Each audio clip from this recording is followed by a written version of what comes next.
morning, everybody. My name is Obada Subei. I'm a neuro-ophthalmologist, and I have a private practice here in Phoenix, and I just moved to the central portion of the valley. So I'm going to be talking about dry eye and a little bit about photophobia. Let's see if this works. Okay, great. So I'm going to first talk a little bit about the anatomy of the eye so that we kind of are oriented and understand how things work in general with the eye and how it's related to pain and dry eye and photophobia. So we have here an image, a side view of the eye. I'm going to start in the back here. Most of our focus we're going to be in the front, but we'll start off in the back.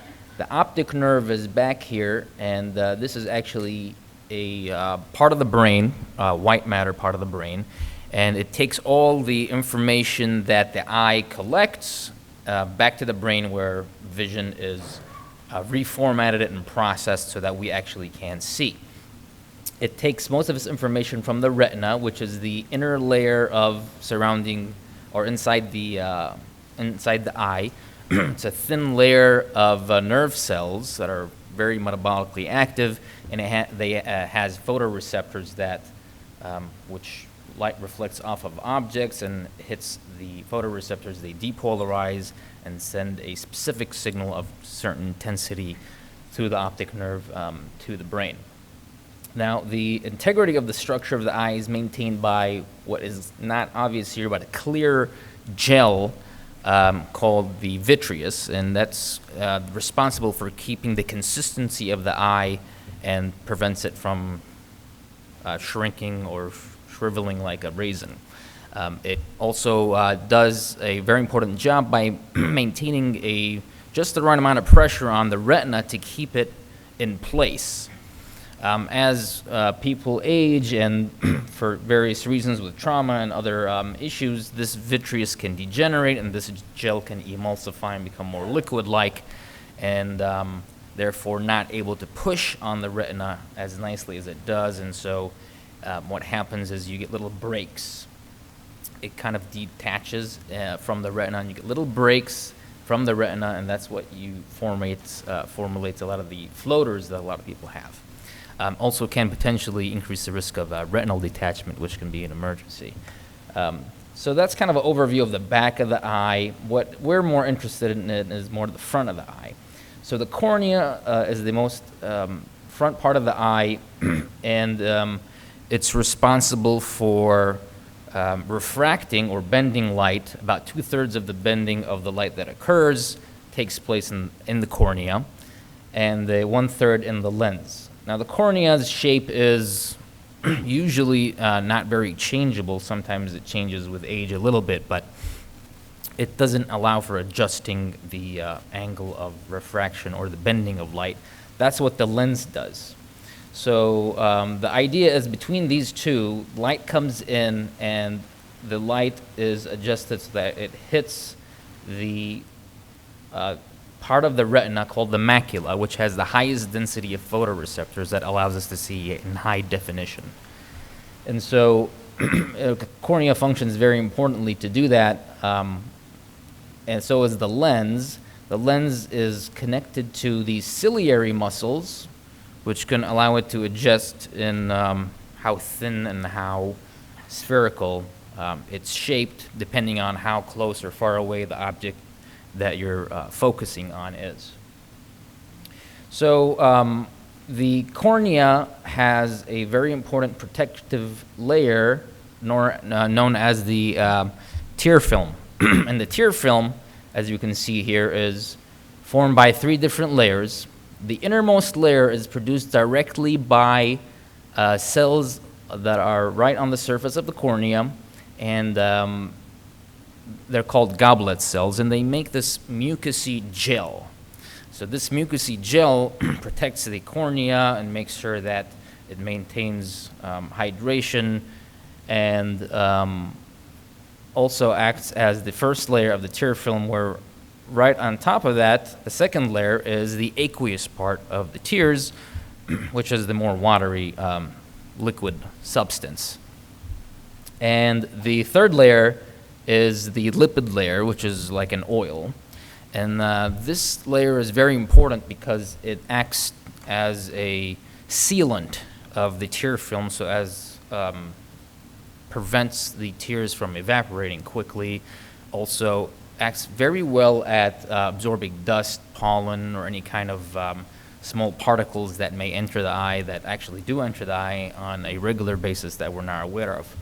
And so it does a really good job at protecting the eye and keeping it nice and moist. So any kind of issue with making any of these layers or maintaining them is usually what contributes to or may be the main cause of dry eye.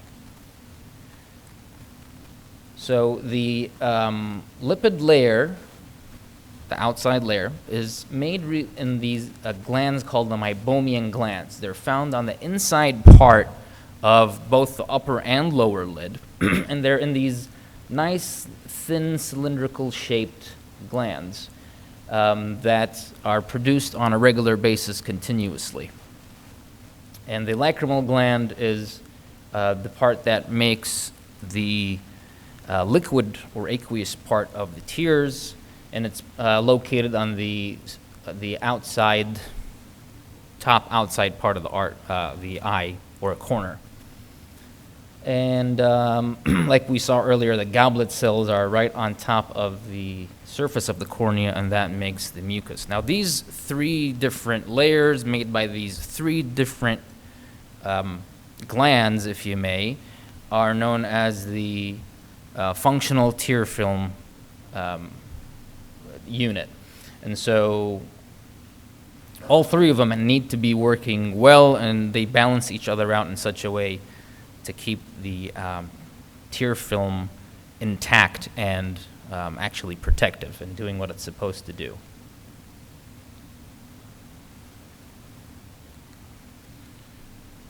Right here is a picture of a patient that had Sjogren's syndrome, which is an autoimmune disease that attacks the lacrimal functional unit and basically causes a severe form of dry eye. As you can see here, the surface of the cornea is cracked, nowhere near smooth and transparent as it needs to be to allow light to come into the eye. And as a matter of fact, I forgot to mention this in the earlier slide, but the cornea is the only part of the body that does not have a blood supply. And so it relies 100% on getting its nutrition from our natural tears, not artificial tears, our natural tears. And so the composition of our tears, which I'll go over in a few slides, is very important. Now, clinically, usually patients don't have this as severe of a form before we detect dry eye. Thank God we have ways of picking that up before it's this bad. One of the most common ways is a fluorescein stain. This green stuff is a fluorescein, which could be either placed in as drops or as little strips into the eye, and the tear film absorbs it completely. And so what happens naturally is the tear film usually keeps the fluorescein in it. And these areas here that are dark or black are areas where the tear film is not, is broken up basically, and not consistent, not homogeneous and cohesive. And so we look at this under the microscope or the slit lamp, and we expect that this fluorescein green, or the tear film really, to remain intact for about 10 seconds, And if it breaks up like this with these black areas before 10 seconds, that's a clinical diagnosis of a dry eye. So this is one of the more common ways of detecting it clinically. There are many other ones, but this is the most commonly used way. So the main categories that dry eye takes place through would be excessive evaporation of the tears because of a issue with one or more of the tear film components, or insufficient production. Now, the common denominator for both of these is what ends up happening is it becomes an increased concentration or hyperosmolarity of the tear, and that provokes our immune system to increase the amount of inflammation. And so that inflammation causes further drying of the eye and causes further issues with decreased production, and it's a vicious cycle, which is why dry eye is a major problem that needs to be treated and addressed. Otherwise, it could be quite uncomfortable and relentless. As I was mentioning, the components of our natural tears is absolutely unique and irreplaceable. There are proteins, electrolytes, and immunoglobulins, antimicrobials really, and hormones, growth factors that increase healing, they combat inflammation, they combat infections, and they are present in just the right amounts and proportions to keep our cornea healthy and moist and protected. So this is a kind of a illustration of a problematic tear film and a normal one. You can see there's all these little colored dots. These are all the different proteins, immunoglobulins, and electrolytes that our natural tears normally need to function well.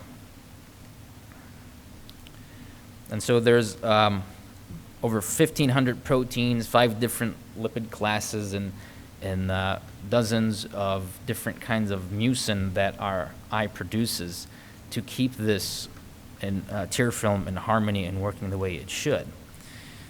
So touching a little bit about excess evaporation, most of us, I think, live in Arizona, and we experience this all the time. Dry weather, especially in the summertime, is definitely no fun and can make our eyes feel dry, even for those who are younger, not necessarily only the older population. And the way this works usually is also with eye exposure. So naturally, our top eyelids are placed normally so that they're touching the limbus, which is the top part of the iris or the colored part of the eye. And in this case, it's not. This patient has excessive exposure of the eye in the sclera or the white part of the eye.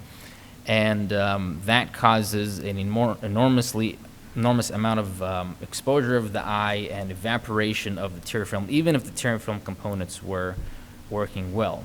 This is a case where somebody has what we call exophthalmos, or the eyes are bulging out from thyroid eye disease.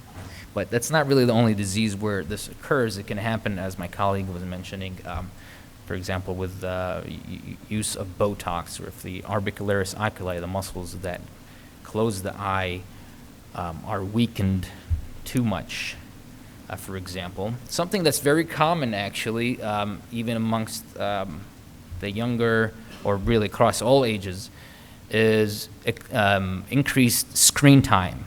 So we use screens for almost everything now, entertainment, work. Even while we're driving, we're looking at a screen. And so when we do this, what happens is we concentrate so hard on the screen for extended periods of times that we actually decrease how much blinking we do.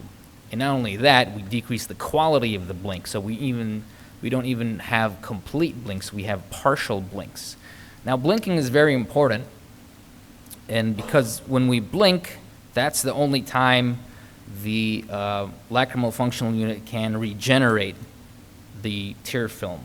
And every time we blink, and we do this many times unconsciously, this is a protective mechanism that our brain is in control of, that we're unconscious of, that allows this tear film to reproduce itself and clear all the debris that might have come in there. Other issues that may cause this, certain diseases like Bell's palsy, stroke, or any kind of disease that might cause weakness to the eye muscles, Parkinson's disease, this is also a common thing. Contact lens use is something that a lot of people are not aware of. The contact lens actually absorbs the moisture from our eye. And so if you wear them for extended periods of time, it definitely can contribute or exacerbate dry eyes. One of the main issues with increasing evaporation and issues with insufficient production of proper tear film is meibomian gland dysfunction, the glands that produce the oily layer. So if you can't have the oily layer in sufficient quantities, everything evaporates because it acts as that protective layer. And so what we have here is a infrared scan of the meibomian glands here. This is a normal, how a normal eyelid would look with normal functioning meibomian glands. See these thin and kind of string-like shaped glands, the meibomian glands, having lipid in them, and they're nice and full, compared to this patient here, where they have dropout in them, and the amount of lipid is reduced. And so this can happen because of dirt or anything that's obstructing the meibomian glands, and that ends up in dilating them, and then that backs the plumbing up, if you may. And so the glands actually stop working properly and eventually will decrease how much they produce, and therefore you have less of the oily layer, and therefore your eyes are going to, the eyes are going to get dry because the tear film is going to evaporate very quickly without that layer. But other issues that are very common, actually, medications that are used on a regular basis by many people, like diuretics, beta blockers, hormones, contraceptives, pain medications, antihistamines, sleeping pills, cold medicines, all can decrease the production of tear film, the tears being produced. And we talked a little bit about the Botox toxicity to the lacrimal gland also, so avoiding that top corner may be a good strategy, especially for people who suffer more from dry eye.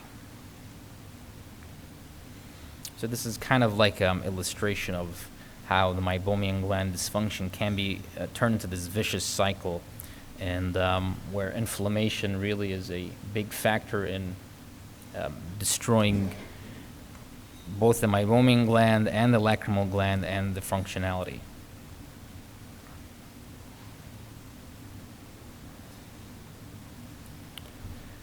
So what ends up happening is the anterior portion, or the front part of the eye, or the cornea, gets inflamed, and this can be from insufficient production or increased evaporation, like we talked about, but also can be from direct causes like allergies or infections either of the cornea or the eyelids. This is an example of a herpes infection of the cornea, which could be pretty painful, as the cornea is innervated by a branch of the trigeminal nerve. And as a matter of fact, it's actually about 300 to 600 times more sensitive than skin is, and it's one of the areas of the body that has the most density of pain receptors. And so our corneas are exquisitely sensitive to any kind of irritation. And so dry eye, amongst other things, or any kind of irritant, is something that we will definitely feel and report more likely than any other kind of nociceptive or irritating stimulus. So similar to the picture I showed earlier, autoimmune disease can also cause this, like Sjogren's syndrome, but also lupus, rheumatoid arthritis, chemical exposure, makeup is very common, and eye surgery, like LASIK surgery, for example. What people don't realize is when you do LASIK surgery, you are literally shaving a portion of your cornea off. So next time you think about that, you can also think of, shaving your skin a very, maybe 1 or 2 layers of cells, very microscopic, but skin that's 300 to 600 times more sensitive. So it's very common that I see these people who've had LASIK and they're very unhappy afterwards. They can see fine, but their eyes are super hypersensitive to anything. So even a little bit of wind can cause irritation and pain. And this is a fluorescein image of goblet cells, which are depicted here where the arrows are. And these are the cells that are on the surface of the cornea, making that mucus gel layer. Okay. So there are a lot of treatments for dry eye. Most common is artificial tears and artificial gel tears. Gel tears can be used at night to maintain the moisture throughout the night, especially if people have problems closing their eyelids. But there are other remedies such as putting night masks on or warm compresses. The warm compresses are used to help dilate the meibomian glands and allow more expression of the lipid so that it stimulates the oily layer to come out more if there was anything obstructing them. Also, other methodologies that are used usually with a prescription would be anti-inflammatory or immunosuppressants like prednisone drops, for example, or cyclosporin in different forms. It's used to suppress the inflammatory response that is the end result of the tear film insufficiency attempting to break the cycle, which can be very helpful. Tear plugs are also sometimes utilized when what happens is when our eye, our lacrimal gland and lacrimal functional unit produces tears, they don't just evaporate. Normally they would end up in the tear ducts, which end up draining into the nose, which is why when we cry, we also have a runny nose. So it's basically the drain of the tear system, and so sometimes putting plugs in them can help maintain the tears there for a longer duration. We talked a little bit about how contact lenses can be worse. There's a scleral lens, which is different than a contact lens. As you can see, it's a lot bigger, and it pretty much covers almost the entirety of the front of the eye. The way this works is it allows for a reservoir of your own tears to remain there and protects it. You could think of it as a fourth layer that is actually quite effective. They can be pretty pricey, though. So it prevents any kind of foreign material, dust, or irritants from coming in, and at the same time maintain your own natural tear film intact. Okay, so a little bit about photophobia. I know we're running short on time. Are we good? Okay. So just have a few slides on this. What happens with photophobia is when light comes into the eye, into the retina, through the optic nerve, signals are sent to the visual part of the brain where, like we mentioned earlier in the beginning, allow us to see. At the same time, though, there are some nerve fibers that send signal to the thalamus. And Dr. Mahant had referred to this as being one of the pain modulation centers in the brain.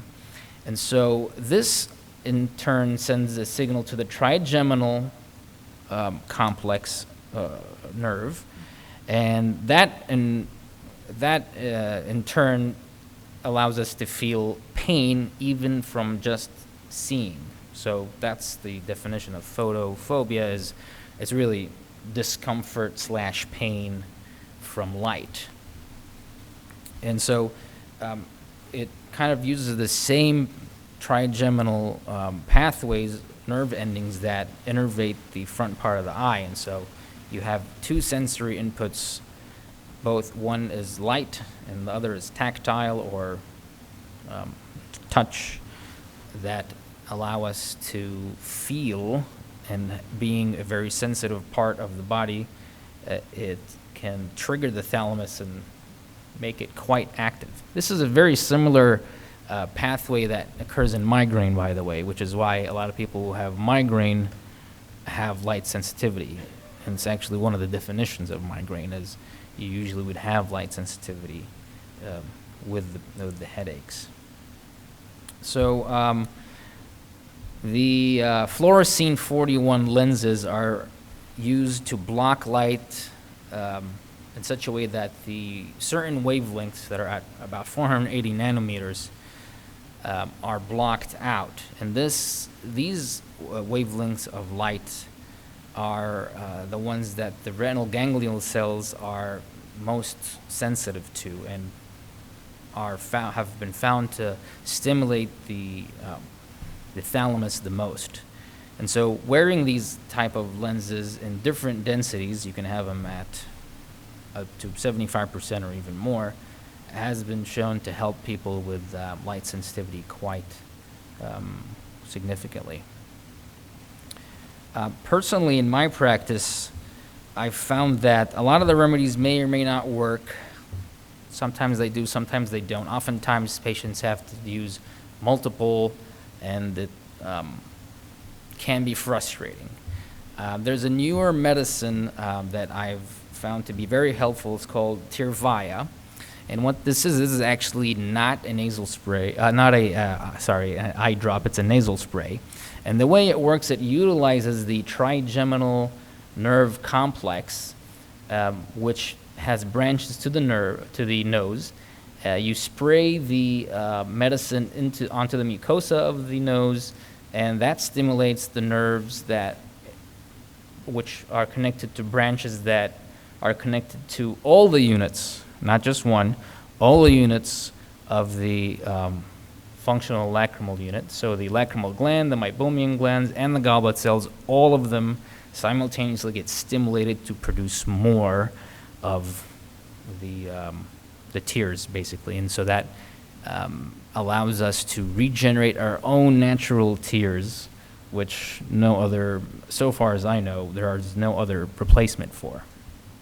And so I think about 90% of my patients found this to be helpful. There's always going to be some that are too severe for something as simple as one medicine to help, but there are other methodologies that we can use, but it's a very good tool, in my opinion, from my experience. So I think that's about it, and I think we're going to have a break soon. Are we scheduled for a break? So my assistants are going to give out some of my cards and flyers, and I have some at the door. So I look forward to helping out as much as I can. Thank you.